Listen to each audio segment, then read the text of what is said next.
The Galactic Union had existed for millennia, a council of the oldest and most advanced civilizations in the Milky Way. They had seen countless species rise and fall, absorbed hundreds into their fold, and crushed those who refused compliance. When humanity emerged, they were deemed troublesome. Humans spread too fast, adapted too quickly, and worst of all, refused to acknowledge galactic law as superior to their own. They fought wars against themselves that should have wiped them out, yet only grew stronger. Their technology wasn't the most advanced, but it evolved at an absurd rate. The Union watched with unease as humanity colonized hostile planets with ease, recovered from disasters that would cripple other species, and continued to expand without asking for permission. Enough was enough. The Galactic Union convened, debating the human problem for weeks. The verdict was unanimous: humanity was a threat to stability. A war declaration was broadcast across the stars, warning Earth of the inevitable. Surrender or be eradicated. Humanity's response was underwhelming. The first official reaction came not from Earth's leaders, but from the internet. Within hours, memes flooded human communication networks. News outlets treated the declaration as if it were a bad joke. Someone created a betting pool on how long the war would last, with the shortest bet being 5 minutes after the first shots are fired. Even Earth's governments seemed strangely unbothered. There was no mass mobilization, no desperate pleas for peace. The most significant change was a brief economic shift as defense contractors saw stock prices soar. Humanity, as a whole, shrugged. To the Galactic Union, this was either arrogance or ignorance. They assumed it was the latter. The war fleets were mobilized, an overwhelming force designed to crush resistance before it could begin. This was not just about conquest, it was about setting an example. The First Fleet consisted of over 1,000 warships, each more advanced than anything humanity had ever faced. The plan was simple: blockade Earth, disable its orbital defenses, and deliver a swift planetary bombardment. Minimal casualties, maximum efficiency. As the fleet warped into the Sol system, confidence ran high. The humans would panic. Their leaders would beg for mercy. Their people would cower. That was how it always went. And then, something went very, very wrong. The fleet arrived in perfect formation, weapons primed, shields up. Every simulation predicted a swift and decisive victory. What they hadn't predicted was indifference. Earth's response was not surrender, nor panic. It was silence. No distress signals, no diplomatic envoys. Just nothing. For nearly an hour, the invasion fleet hung in orbit, waiting for humanity to react. Then, without warning, the first ship exploded. It wasn't a missile. No energy weapon had been detected. The vessel's systems simply shut down, as if its own AI had turned against it. Moments later, another ship lost control, its engines overloading until it erupted in a silent fireball. Then another. And another. The fleet commander demanded answers. His officers scrambled, but the reports made no sense. It wasn't an attack, it was sabotage. But that was impossible. Humanity had no known cyber warfare capabilities on this level. Then the real assault began. Kinetic railguns from hidden orbital platforms tore through warships with terrifying precision.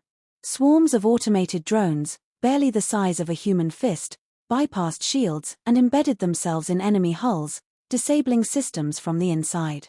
AI-controlled defense satellites hijacked communication channels, feeding false orders, making ships fire on each other. The invaders tried to regroup, but their command structure was collapsing.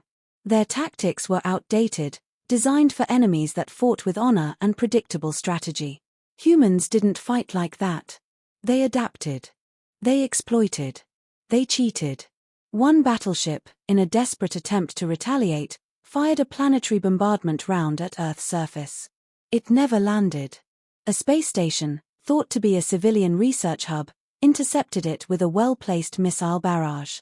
The sheer audacity of humanity's defense was baffling. And then came the transmissions. Not threats, not demands, laughter. Human pilots openly mocked their attackers over unsecured channels. Soldiers sent taunting messages, joking about the incompetence of their enemies. A rogue broadcast began playing old Earth music, warping through the enemy fleet's comms. The invasion fleet, the greatest armada the Galactic Union had ever assembled, was in ruins within hours. The survivors scrambled to retreat, abandoning their dead and wounded, fleeing back into hyperspace with no clear destination. Back on Earth, the general public barely noticed. The stock market had a minor surge. Defense companies announced record profits. Social media was ablaze with memes about the 5-minute war. For the first time in its long history, the Galactic Union knew fear. Panic gripped the Galactic Union. The war was supposed to be over in days, but their greatest fleet had been shattered, and humanity hadn't even acknowledged the victory.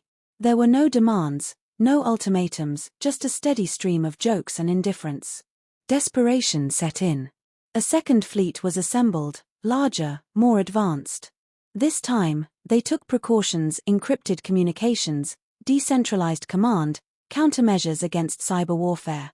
Every known human tactic was studied, every strategy revised. They were ready.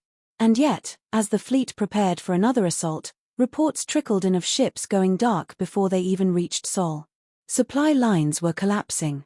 Fuel depots self-destructed without explanation. Entire battalions surrendered without a fight, convinced they were hopelessly outmatched. The Union hadn't just lost a battle, they had lost control of their own war.